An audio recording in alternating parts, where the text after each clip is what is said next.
Good evening, fourth graders, and welcome to your first ever Flipping the Classroom lesson. I'm Miss Kessler, and I will be doing your first flipped lesson this year. Before we get started, let's just go over a few things, a few reminders of what your expectations are at home, so that we can make sure that this is an easy flow from home into the classroom. The first thing I want you to remember is you should be taking notes through this lesson.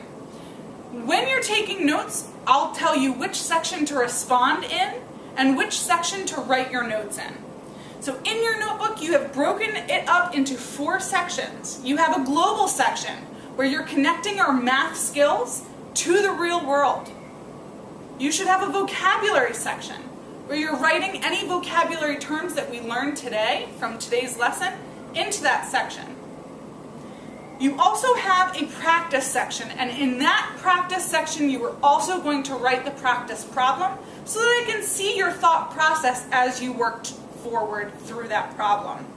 And then your last section is an optional section, and that means if you don't have anything to put there, you don't have to. All the other sections, the first 3, are mandatory. You have to do them. So that last section, the optional section, is called the questions or suggestions section. So if you have questions that you might have during the lesson and you want to ask me something, I'm not there. Write it down and ask me tomorrow morning. The suggestions are for your classmates. Maybe you have a strategy that helped you solve your math problems for homework and you want to help your friends tomorrow. Write those down. Help them out. Another thing I want you to remember as you're watching the video, you have the freedom of pausing at any time. So if I'm moving a little too fast, pause it. Take a breather and go back to it and press play when you're ready. The next thing, you can rewind. So maybe I'm speaking too fast. You could rewind and replay what you missed when I was speaking too quickly. And lastly, if you get through this video and you're still having a hard time understanding, maybe just watching it one more time will help you. Let's get started. I'm really excited. So our first flipped classroom lesson is multiplying by a 1-digit number. Before we get started with multiplying by that 1-digit number, let's talk a little bit about what multiplication is. So when I think of multiplication, I think of building on of groups of numbers. So we do that through repeated addition. So multiplication is the building on of groups of numbers through repeated addition. So our numbers are going to be growing. Our answers to our multiplication problems should be much larger than the numbers we're multiplying. Here's your first task. Under the global section in your notebook, you're going to respond to this question. And the question is, when do we multiply? You're going to give me a real life scenario of when you think you would need to multiply in the real world. Remember that global connection, connecting math to the real world. When would we have to build on of groups of numbers through repeated addition? When would we have to do that? You can pause the video now and take a few minutes to jot down your answers or your responses. Okay, so now that you have kind of an understanding of when you would use multiplication in the real world, now let's go back and see what you've been used to seeing in multiplication. A lot of times when we talk of multiplication, we see multiplication problems written like this. 3 times 4 going left to right, or 4 times 3 going up to down. And we have our equal signs that look like this if it's going left to right, and our equal sign looking like this if it's top to bottom. These are simple facts, are facts that we should have memorized and we should be able to move quickly through. So if I'm looking at 3 times 4, I should be able to tell you that 3 times 4 is equal to 12, and it should be a quick fact. But as as you're moving forward in 4th grade, these facts are going to be useful. We're going to continue to use them, but we're going to build upon our learning now. We're going to make our learning more challenging. We're going to become more challenged in our learning so that we can do much larger math problems.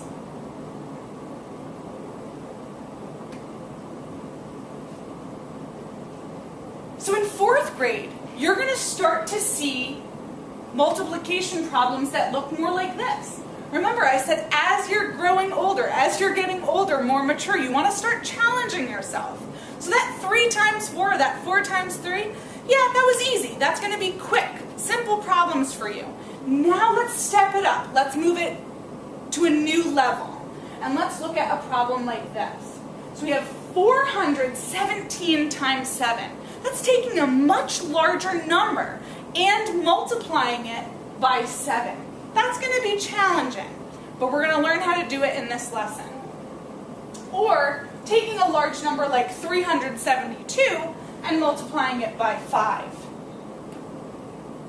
Let's take a look at some vocabulary terms, because we're going to be using a lot of these vocabulary terms to describe how we solve for our answer and to discuss with our friends what we're doing in multiplication now as a 4th grader.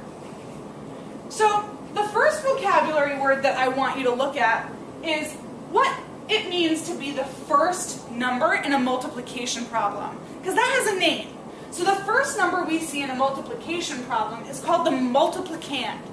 The multiplicand is the number that we are repeating, okay? So this is the number that we're going to be making much larger, and we're going to be doing it by looking at this number and saying this number, and in this case, 7 different times, okay? So a multiplicand, and you can take this time to write your vocabulary terms down. Remember, you can pause it, or you can rewind and write your vocabulary terms down after. So the first number in a multiplication problem is called the multiplicand. And when we are multiplying the multiplicand, we are repeating that number. So that's the number we're going to be repeating over and over again. The next number in a multiplication problem is called the multiplier. And the multiplier is how much we are multiplying by. So in this case, we are multiplying the multiplicand 7 different times, okay? So the multiplicand is what is repeating, and this is how many times it is repeating.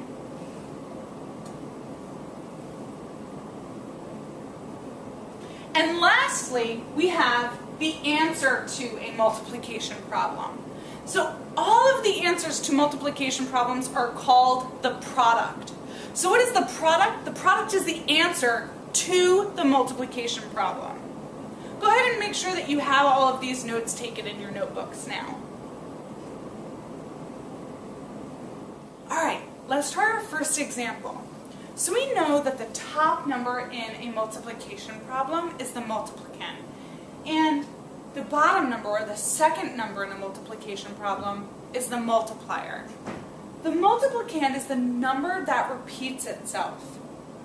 And the multiplier is how many times it repeats itself.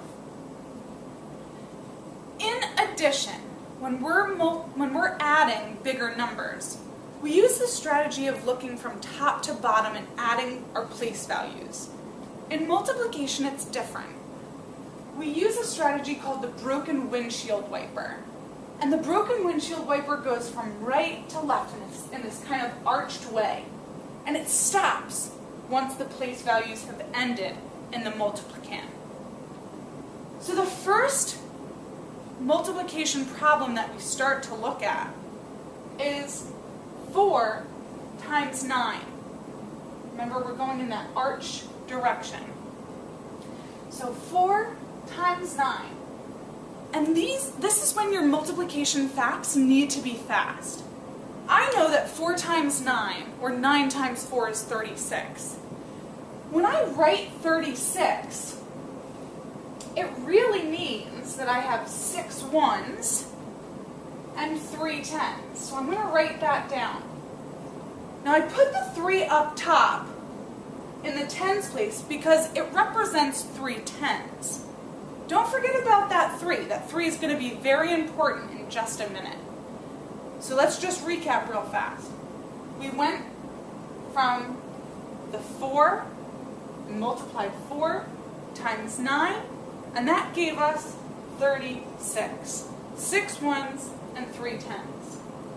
Now we're going to continue on that arch. Remember, because multiplication is different. We don't go top to bottom.